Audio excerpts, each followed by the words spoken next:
તમે ચિંતા કરશો નહીં, વહેલું મોડું થશે પણ હું આવની રહેવાની નહીં.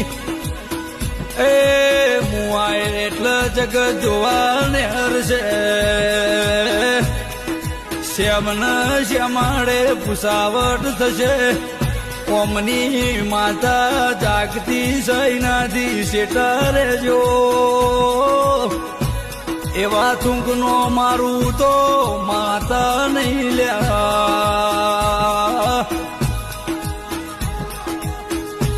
નો ધાર્યું નો વિચાર્યું એ પલમો ઊભું નો કરું તો મેલડી નહીં. જગતની માયા જોવાનો જાતા